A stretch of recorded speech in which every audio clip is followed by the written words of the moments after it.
Assalamualaikum warahmatullahi wabarakatuh. Bismillahirrahmanirrahim. Alhamdulillahilladzi khalaqas samawati bighairi amadin tarawnaha. Asyhadu an la ilaha illallah wahdahu la syarikalah wa asyhadu anna Muhammadan abduhu wa rasuluh. Allahumma shalli wa sallim wa barik ala sayyidina wa maulana Muhammadin sallallahu alaihi wasallam. Para muallimin jamaah saudaraku yang dimuliakan oleh Allah Subhanahu wa taala. Ada sebuah cerita seorang hamba Allah yang salihin yang hidup di zaman Nabi yang sebelumnya. Termasuk ini diceritakan oleh Syekh Ali bin Abdul Rahman dalam kitabnya Ta'ad-Jauhar Mawhub Nabbihatul Qulub. Diceritakan ada seorang ulama yang bernama Syekh Barsisa. Syekh Barsisa ini beliau memiliki murid sebanyak 60.000 orang yang semuanya yamshuna 'alal hawa, dapat berjalan di atas angin. Ada yang mengatakan bisa terbang.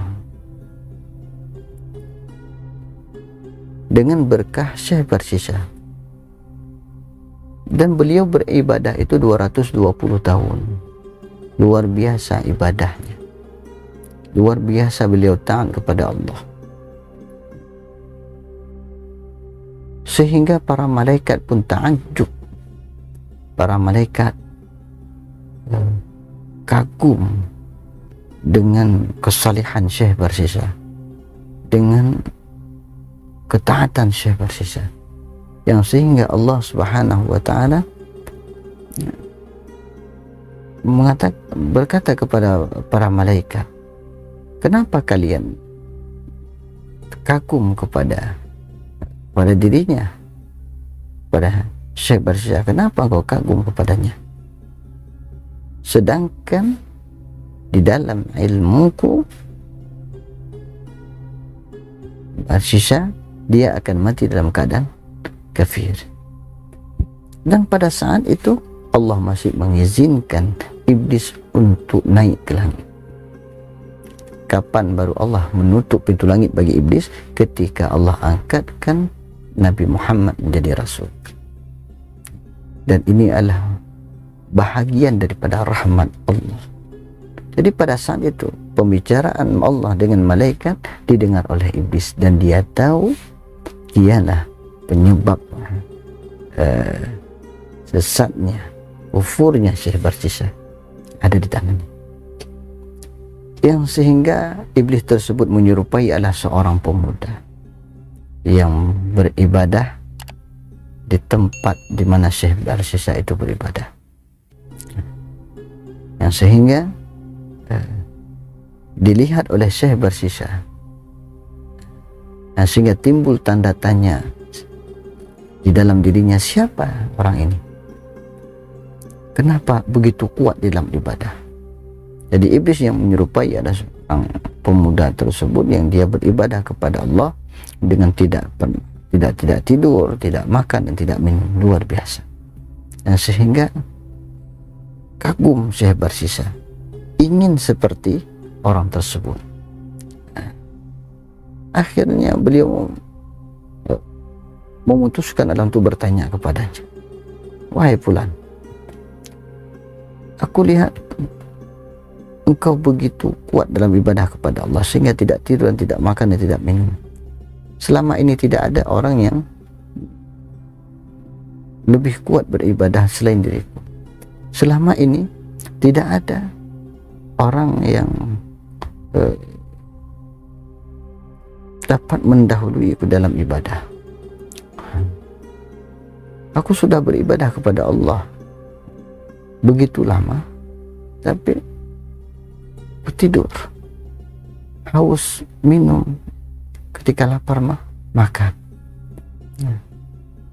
Jadi beliau memperhatikan orang tersebut tidak tidur, tidak makan dan tidak minum. Dan akhirnya beliau bertanya, engkau tidak makan dan tidak minum dan tidak tidur, kenapa bisa seperti ini? Bahasa lainnya, apa resepnya? Saya bersalah sangat ingin mengetahui apa resep ataupun yang menyebabkan dia begitu taat kepada Allah. Karena saya ingin beribadah sepertinya, yang sehingga tidak tidur adalah tidak makan dan tidak minum. Akhirnya dijelaskan oleh iblis ini yang menyerupai adalah seorang manusia. Aku dulunya adalah ahli maksiat, hampir semuanya maksiatlah pernah aku lakukan. Karena bagaimana aku bisa tidur, bisa makan dan minum ketika aku terbayang dosa maksiat yang aku lakukan, yang sehingga dengan mengingat dosa yang begitu besar, begitu maksiat yang begitu banyak yang aku lakukan, sehingga membuat aku lupa kepada tidur, lupa kepada makan dan minum, hilang nafsu untuk tidur, makan dan minum. Jadi kalau engkau ingin, kata iblis tersebut kepada Syekh Barsisa, kalau engkau ingin jadi seperti itu, buatlah maksiat terlebih dahulu, lakukan maksiat. Karena Syekh Barsisa ini adalah ingin seperti orang tersebut, ingin biar bisa beribadah lebih kuat. Akhirnya maksiat apa yang harus aku lakukan? Akhirnya iblis itu menawarkan berzina, beliau tidak mau. Membunuh juga beliau tidak mau. Yang akhirnya ditawarkan minum air yang memabukkan, air khamar. Ketika Syekh Barsisa menimbang-nimbang, dari sekian efek yang paling besar adalah yang paling ringan itu minum. Akhirnya beliau menerima tawaran iblis tersebut. Baiklah, jadi di mana aku bisa menemukan air yang memabukkan tersebut? Yang iblis itu pun menunjukkan tempatnya ada di kampung sebelah. Yang menjualnya adalah seorang, ada yang meriwayatkan ini adalah yang intinya seorang wanita. Akhirnya beliau beli minuman tersebut dan minum, sehingga dengan sebab efek daripada mabuknya melakukan zina, kemudian melakukan pembunuhan. Yang sehingga si iblis ini pun menyerupai lagi seorang manusia dan melaporkan apa yang dilakukan oleh Syekh Barsisa tersebut kepada raja, pada pemimpin pada saat itu. Yang sehingga Syekh Barsisa adalah dihukum oleh raja. Ada yang mengatakan dipancung.